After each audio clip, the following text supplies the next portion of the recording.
Assalamualaikum warahmatullahi wabarakatuh. Perkenalkan, nama saya Ramanda Putra. Saya dari Fakultas Hukum dan Ilmu Sosial, Prodi Ilmu Komunikasi, Universitas Muhammadiyah Kota Bumi. Di video kali ini saya akan menjelaskan tentang mata kuliah komunikasi antar pribadi.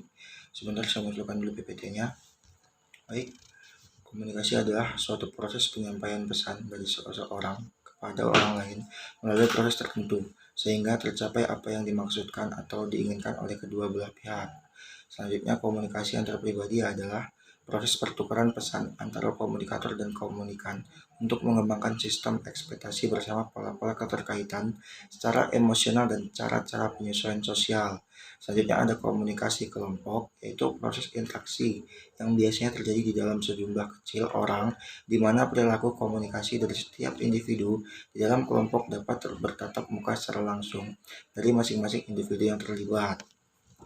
Selanjutnya ada komunikasi dalam organisasi pendidikan, yaitu setiap lembaga pendidikan membutuhkan dan melakukan komunikasi. Setiap lembaga pendidikan sekaligus merupakan sebentuk organisasi karena di dalamnya terdapat dua orang atau lebih yang memiliki tujuan yang jelas. Selanjutnya bentuk-bentuk komunikasi dalam organisasi, yaitu yang pertama komunikasi. Setelah itu dalam komunikasi ada beberapa hal, yaitu komunikasi antar pribadi, komunikasi antar kelompok, dan komunikasi massa. Selanjutnya dalam komunikasi antar kelompok itu memiliki beberapa cakupan, yaitu komunikasi kelompok besar dan komunikasi kelompok kecil. Selanjutnya ada unsur-unsur dalam proses komunikasi. Unsur-unsur dalam proses komunikasi itu yaitu sumber, yaitu source. Selanjutnya pesan atau message, saluran media atau channel, penerimaan receiver ataupun efek. Selanjutnya proses komunikasi, itu prosesnya yaitu pengiriman pesan atau sender dan isi pesan atau materi, simbol atau isyarat, media atau perantara, mengartikan kode atau isyarat. Selanjutnya ada penerimaan pesan yaitu receiver, balikan atau feedback. Selanjutnya ada gangguan. Ini hal-hal yang patut dipertimbangkan dalam encoding. Dalam encoding ada dua hal yang penting yang harus dilakukan oleh penyampaian pesan. Selanjutnya ada mempertimbangkan dengan cermat apa yang akan disampaikan, yaitu menerjemahkan dengan baik dan benar gagasan yang akan disampaikan dan menjadi isi pesan. Selanjutnya komunikasi verbal. Komunikasi dengan menggunakan simbol-simbol verbal. Simbol verbal berupa bahasa merupakan pencapaian manusia yang paling inspiratif dalam berkomunikasi. Setelah itu komunikasi dalam fungsi bahasa.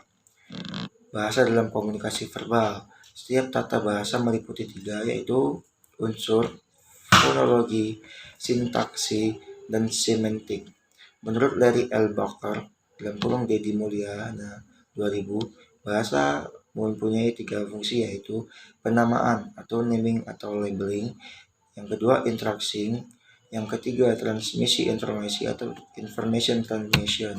Selanjutnya komunikasi nonverbal. Dalam komunikasi nonverbal ada komunikasi yang menggunakan pesan-pesan nonverbal.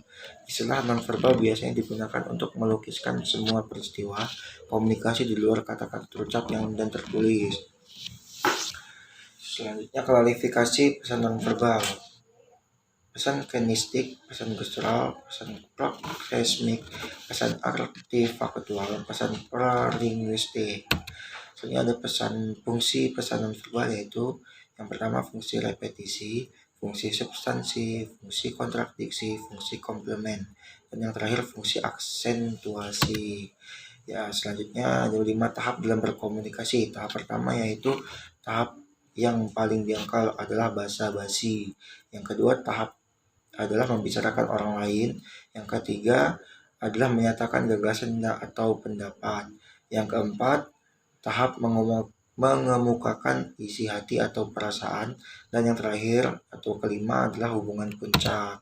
Selanjutnya membangun komunikasi yang efektif adalah menjelaskan konsep atau ide Anda sebelum berkomunikasi. Yang kedua, teliti tujuan sebenarnya dalam berkomunikasi. Yang ketiga, pertimbangkan suasana lingkungan dan waktu hubungan pihak lain. Waspada atas nada dan isi berita. Komunikasikan seseorang yang membantu dan bernilai bagi penerima. Selanjutnya, tindak lanjut komunikasi. Komunikasi untuk Komunikasi untuk waktu yang akan datang, tindakan konsisten dengan kata, menjadilah pendengar yang baik. Selanjutnya, sumber kegagalan dalam berkomunikasi. Nah, jadi dalam berkomunikasi itu ada beberapa sumber kegagalan, yaitu yang pertama sumber hambatan yang bersifat emosional dan sosial ataupun kultural.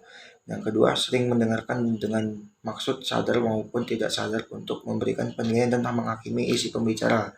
Selanjutnya, sering seseorang gagal mengungkapkan maksud konotatif ataupun makna.